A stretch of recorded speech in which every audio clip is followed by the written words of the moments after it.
Welcome to the Viewless Wings Poetry Podcast, where we celebrate the craft of poetry.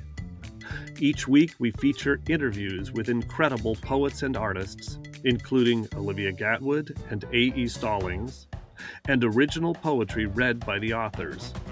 I'm your host, James Moorhead, Poet Laureate of Dublin, California, and author of Canvas and Portraits of Red and Gray. Tyler Mills is the author of City Scattered, winner of the Snowbound Chapbook Award, as well as Hawk Parable, winner of the Akron Poetry Prize, Tongue Lear, winner of the Crab Orchard Series in Poetry First Book Award, and Low Budget Movie, co-authored with Kendra DiColo and winner of the Diode Editions Chapbook Prize. Her poems have appeared in The New Yorker, The Guardian, The New Republic, and Poetry, and her essays in AGNI, Brevity, River Teeth, and The Rumpus. She teaches for Sarah Lawrence College's Writing Institute and the Provincetown Fine Arts Work Center's 24 Pearl Street, is a founding editor of The Account, and lives in Brooklyn. Tyler, welcome to the Viewless Wings Poetry Podcast. Thank you so much for having me. We're very excited to have you here to talk about your book. So your new book, City Scattered, is built around four voices. To give readers or listeners context, summarize the device you use in the book and how that approach came together. Sure. So there are four voices in the book. One is a choral voice, so a collective voice, and that is a conceit, imagines that it's being played on a Victrola. The book is in large part set in the Weimar era of Berlin. And so I was imagining a kind of like mechanized chorus, sort of, as like interrupting and commenting on the actions of the book. And there are other persona in the book as well. There's an I Self Woman in Berlin voice that speaks, and that voice comes from an imagined woman in Berlin at that time working a white-collar job during that period of hyperinflation, and kind of thinking about kind of the issues that she would have dealt with at that time. And there's also an interlocutor voice who is a more contemporary speaker interrupting the scenes to comment on what it means to be writing about this subject. And then there's a voice of the study itself, which adapts and borrows and engages with language from Siegfried Krakauer's study, The Salaried Masses. And he was an ethnographer from the Frankfurt School and also wrote film theory, who studied wage laborers at that time and was interested in the idea of like the masses and kind of that collective identity, and was troubled by it. And he included the voices of women in his study, which I found really interesting. And so that was sort of my inroads into this project. And so there's also this voice that is part of that study. So I think your book is a wonderful example that I think, and I brought this up in some of my other interviews, that people don't realize is poets do a lot of research to either augment something they know something about, or to use it as a launching pad for something they know nothing or very little about. And given neither of us were alive during that era, the use of borrowed language that you use in some of the poems in the book, this study of wage labor that you started to touch on, what originally drew you to the source material? Did the source material come first, and then you thought, oh, there's an idea for a poem in here, or did you have this inkling of an idea for a poem and found this material as a result of the research?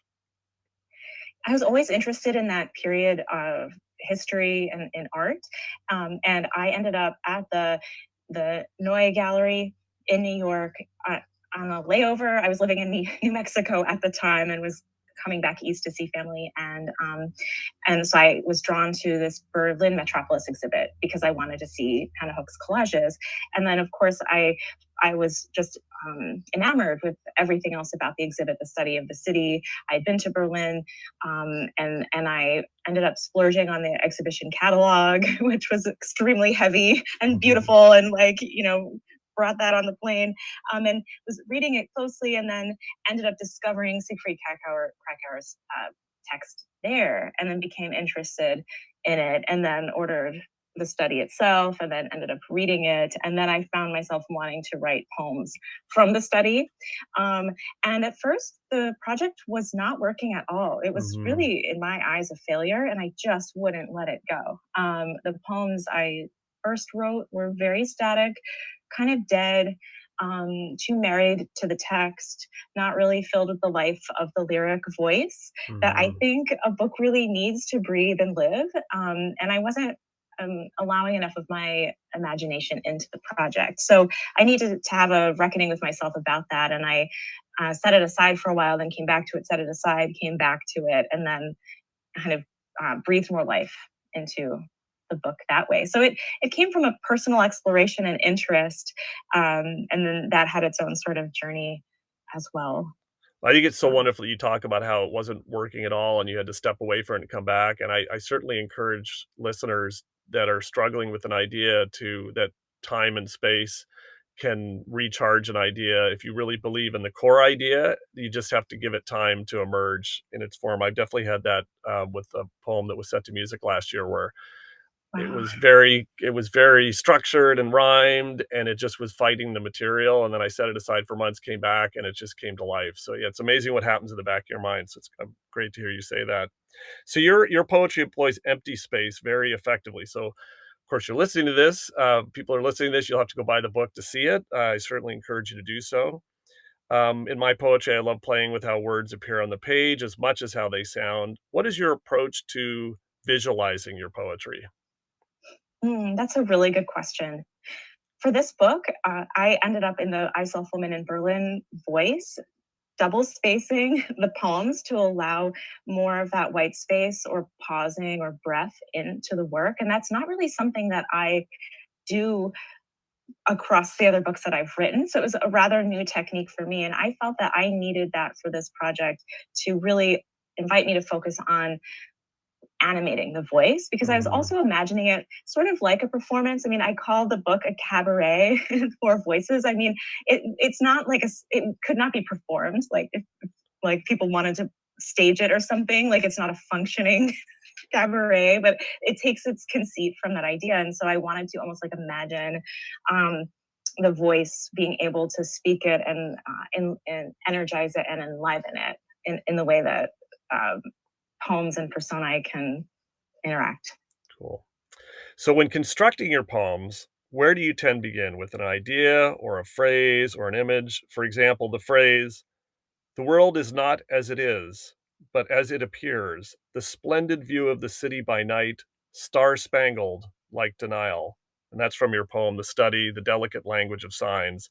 That's such a beautiful line. It struck me as something that could have been the spark of a poem. Where do your poems tend to begin? And I realize this is going to have many varied answers.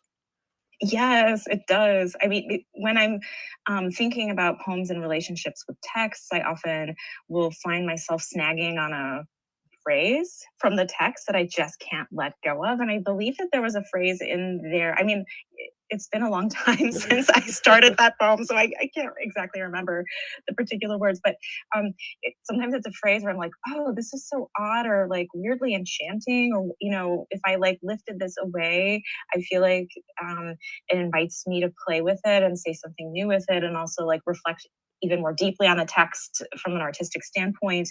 Um, Other times I'm walking around in the world and just a line will come to me or a title. Yesterday I was taking a walk and I had to stop, and sometimes I'll just text myself titles so Mhm. that I can just get it down when I have it. Or sometimes I'll get the snippet of a first stanza just when I'm walking around. It's almost like the voice appears in the ear, sometimes out of nowhere, but often in relationship to something I might have seen or smelled or touched or tasted.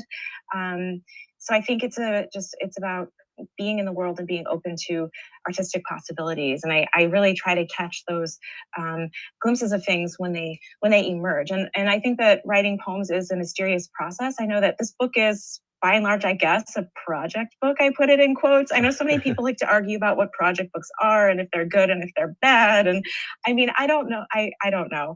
But even though this book has its theme and its structure and its like driving idea, it really came from that place of mystery for me. That kind of interior voice, that urgent speaking voice that kind of comes to the ear and says something. Yeah, I think that you're one thing I've since I've been writing poetry for decades, and in the I went for the longest time hand writing only by hand, and I would try to have a notebook with me, but that wasn't always practical. And I eventually switched to writing on my phone, so I can write at night when the lights are off, and I can do it in dark mode on my phone. And then Yeah, when I'm walking around, yeah, if I have an idea, I'll just tell my wife, hold on a second. She'll know why, because I'm jotting down a phrase or an idea or an image in my phone so that I won't lose sight of it, because they're fleeting if you don't write them down somewhere. So I certainly encourage poets that are listening, when you have that little spark, write it down, bookmark it, put it in your calendar, come back to it later, because you'll forget it otherwise. At least I will if I don't write it down. absolutely. And then if you can create that space of making later with your notebook, you can pull that up and then allow yourself the time to create something from it. If you find yourself not wanting to finish the poem on the phone or whatever, like, you can handwrite it out Right, right. after, Exactly. and You just add don't to want to it. lose those little gems, those sparks. Yeah. So, this might contradict something you just said, but as I was reading the book, it's hard not to think of it being interpreted as theater. Perhaps I'm biased Mm. because of the subtitle, Cabaret for Four Voices, and I love the musical Cabaret. It's so powerful. And the opening line of the book, I wake, put on a silk slip, a wool skirt, and cut past the building bombed to rubble in the war. I mean, you kind of said you don't think of this as theater, but could you think of this as theater, maybe with some necessary modifications to make it theatrical? Well, thank you for saying that. I mean, that means a lot to me, and I'm glad you feel that way. It's something that I've been worrying about, and I was wondering, would it confuse people or not? Um, if someone wanted to perform it, yes, I would say absolutely. I mean, I would love to see it that way. Um, and I think that it could be done. I mean, there are these very distinct voices, and I really tried to ground them in place and time, and with texture and lighting and all of that. Well, what would also came to mind is I saw, a Berkeley theater, in a series called, I think, Taking Back the Leads, and it was a reading of the play Glengarry Glen Ross, which is a terrific play, but it was all Mm, performed by women, and it's a play mm, that is incredibly male, and all the leads are mm. basically every character is male. So all women performed it, and it was a magical thing, and it wasn't staged. It was just them sitting on chairs performing the voices, and, that might be, I think that's what I was thinking of, is just 4 Thank you. performers sitting on high stools doing a reading, and then really getting into the characters, so just a thought. That'd be amazing. If Yeah. someone wanted to do it, I Yes! would There's be a listener very listener out supportive. there. The show notes will have links. So the vignettes in different forms throughout the book create empathy with the struggles of workers in a collapsing economy. Phrases such as waiting for unemployment to open with marks in their pockets, losing value as the shadows shift. I mean, talk about how relevant that is right now, Mm. and what's happening in the world. What did you learn going through the process of research for this book, which you started talking about, but maybe go a little deeper on the things that you really took away that you didn't know before you started the research? Well, I knew about the era itself and hyperinflation, but I didn't quite understand just what it would mean. Like, Mhm. children were playing with cash, and it meant absolutely nothing. And just what it like just stacking it into these like pyramid play structures where they would turn it into kites and fly it in the park, that kind of thing. It had that little meaning. And as I was reading about the women who were wage laborers at the time, they had this odd position, and they had privilege of that time where they could renegotiate their wages throughout the day um, it- because of how quickly everything was changing. So then they could kind of continue to reassert their status and be able to Mhm. buy the bread that someone else who might have been waiting in line all day could not buy, because the price would have radically increased by the time they got to the front. So that was something that I didn't understand going into this process, and it's something that I was thinking about a lot. And I started writing the book right at the time when when Trump was running, actually. And so I was thinking a lot about that and just disturbed by that. And I don't know. I think that whole time period was part of what went into this book, even though it's not really, I don't know, obviously visible in it, Right, if that right. makes sense. To help poets that are not writing about themselves, which a lot of poems are anchored in something that you are very personal. In this case, it's research based and you're getting inside the heads of uh, compiled characters, of fictional characters. What is your advice for poets that are tackling a project like that, where they're creating a fictional voice that has to come to life as though it's your own voice? Mm. I would say don't assume you know what you're talking about going in. Don't assume you know the persona, even as you're doing research. Allow mystery and what you might not know into the voice so that it reads as real and so that you are open to your own fallibility as the contemporary person trying to write about the past because it's an impossible task. I mean, it is really like looking into the void and wondering what comes back. Um, and yeah, so that's what I would suggest. Cool. Many of the poems in City Scattered are visual. We've spoken about that. Placement of words and empty space is important. In particular, the second I Self Woman in Berlin poem. How do you approach reciting poems with such a strong visible visual element? Hmm.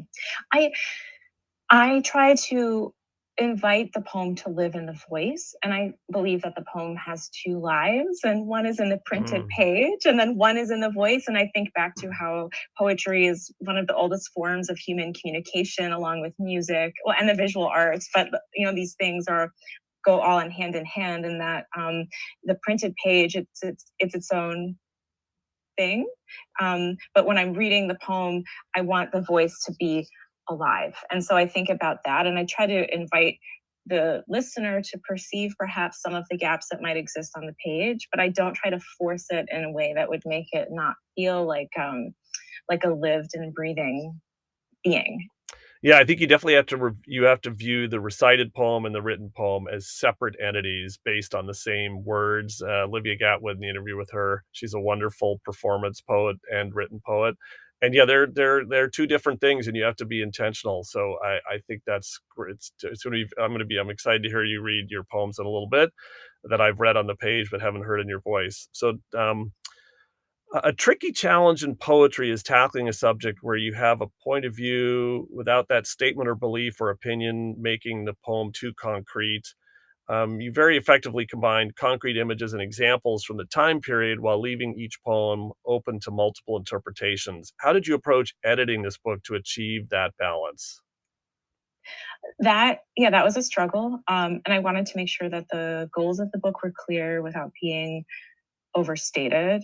I thought that the contemporary voice coming in to speak and comment on the study was important, and that was a Mhm. later addition into the book. And in the interlocutor poem called "What This Study Ignores," I think does important work with that. And in that poem, there is the gold memorial stones, the stumbling stones that are in Berlin of the Holocaust victims, the families murdered, and I think that um, I really wanted to make space for that and the risks of that. And Siegfried Kracauer was worried about what mass culture could be leading to and the extreme politics of the time. And he ended up fleeing to Paris first, and then immigrated to the U.S. and then lived the rest of his days in the U.S. and in New York.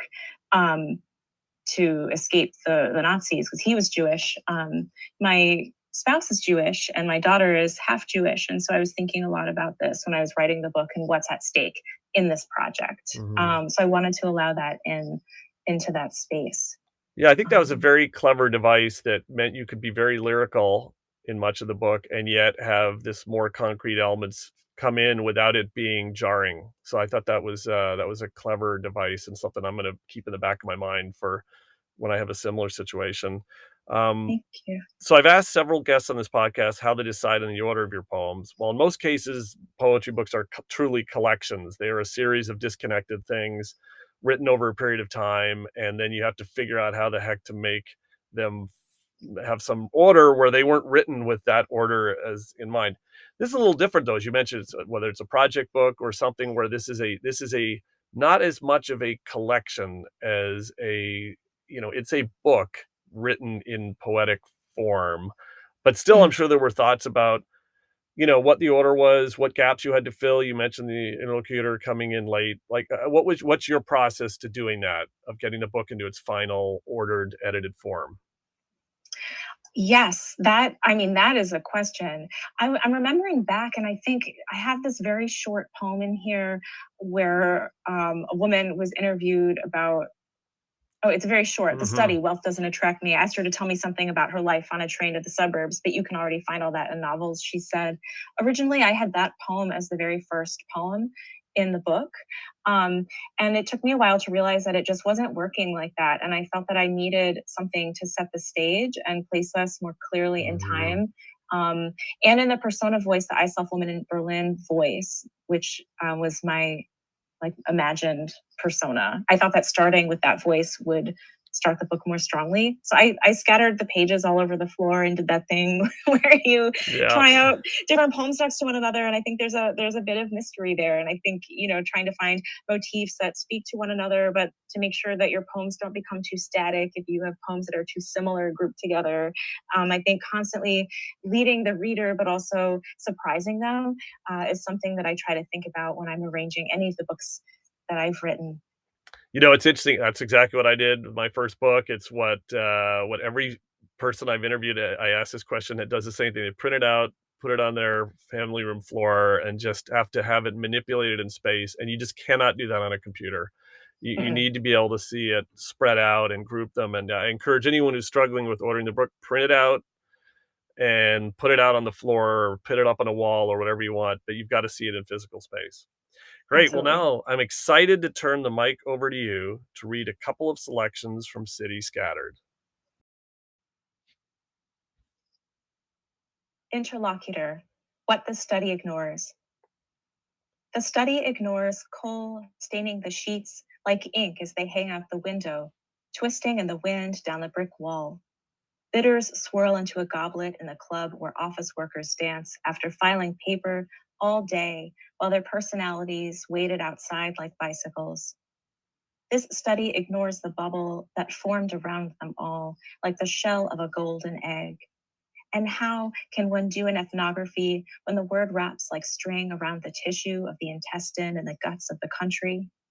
I've stepped on gold memorial stones in the street where mothers and fathers and aunts and uncles and daughters and sons and cousins.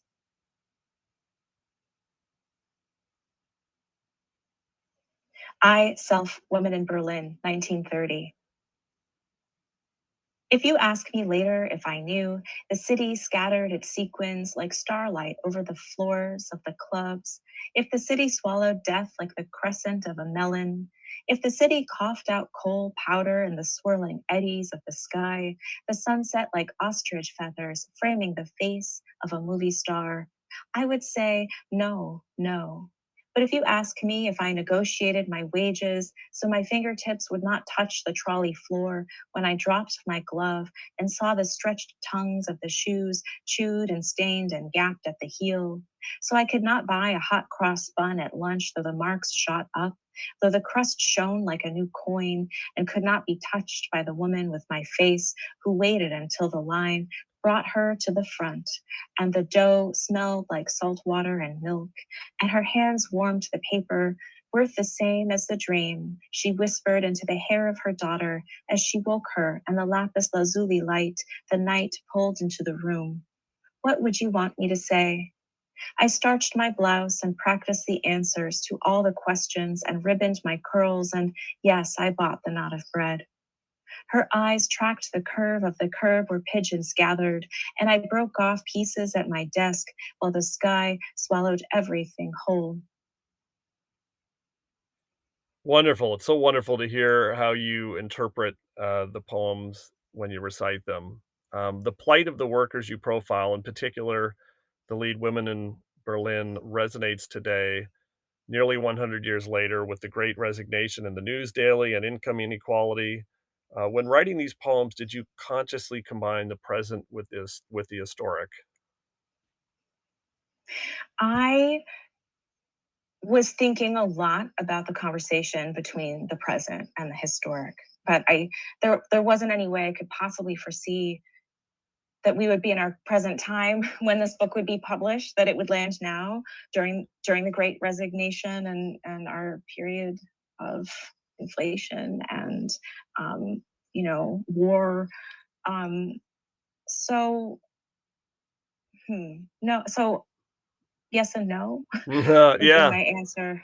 Yeah, that's true because by the time a book is published, the poems were written, probably a minimum years ago, and so, yes, it's just, it's coincidence, although it's a recurring cycle that happens over and over and over again, unfortunately. I have a Mhm, similar situation with my upcoming book, Portraits of Red and Gray. It's the mm, cornerstone of it is a long series of poems about a trip I took as a teenager to the USSR mm, during high school. So, and I wrote this a long time ago, and just happened to found a moment where I can publish it, totally not realizing that it would land right during this incredible relevance about the Soviet Union and what life was like there and how that mm, relates to things happening now. So yeah, that's and maybe that's almost in a way better that you wrote it without that current context so that it becomes more timeless and not mm. connected to something too present. Yeah. Mm. What troubled me about this time period, the more that I researched it, was just how precarious everything was Mm, and how things were in the process of changing very rapidly, but before that change had occurred. And I found it so troubling and fascinating to think about. So I think that when I was reflecting on the contemporary time in relationship to that, I was sort of trying to imagine living in that space of not quite knowing what's coming next or just how bad things are going to get. Um, yeah, I think that that is a lesson that I take away from the book is that, uh, don't assume the status quo in many ways can be very stubborn to change, but the mm, status quo can also change very quickly if you take it for granted, and, the changes that happened in that time period were so dramatic and rapid. And, I suspect the lead up to it, there was a lot of denial that things could change so rapidly, and there you mhm, go. So mhm. so what are your plans, this year as the book goes to print in April? Both what are you planning to do to support the book? And also, of course, the book was written years ago, and now you're working on lots of other things. So what maybe a combination, what are you gonna do to in the business of supporting the book and then, that fans of yours can look forward to? And then what are you working on next? Mm. I'm giving readings for the book. I'm going to AWP and I'm on a panel about chapbooks, and I'm giving a reading for the Writing Institute at Sarah Lawrence, an offsite reading that I invite everyone to, and then some online events as well. And I'm going to be posting a list of those very soon so that if people wanted to zoom in and drop in, that they could. So I have a bunch of those lined up for the spring for this book. I'm also writing just a book of lyric poems, poems that didn't fit into this book, didn't fit into my last book, and new pieces that sort of are reflecting on our current time, but also are much more personal. I'm working on a nonfiction book as well that's in conversation with Hawk Parable, my second book of poems, and so I'm doing a lot of historical research for that about um, the history of the atomic bomb as it relates to kind of more personal things in my family. So yes, I'm doing that too. Cool. Lots of cool things underway. Well, Tyler, thank you so much for joining the Viewless Wings Poetry Podcast today. Thank you so much for having me. This was really, really wonderful. And I encourage everyone when the book comes available to pick up City Scattered. It's a wonderful and thoughtful read that will stick with you for a long time. Thank you. Thank you.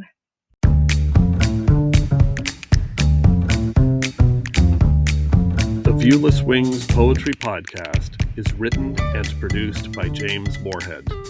You can follow me on Twitter at Dublin Ranch, subscribe to the Viewless Wings Poetry Podcast, and follow us on viewlesswings.com or on Instagram at Viewless Wings.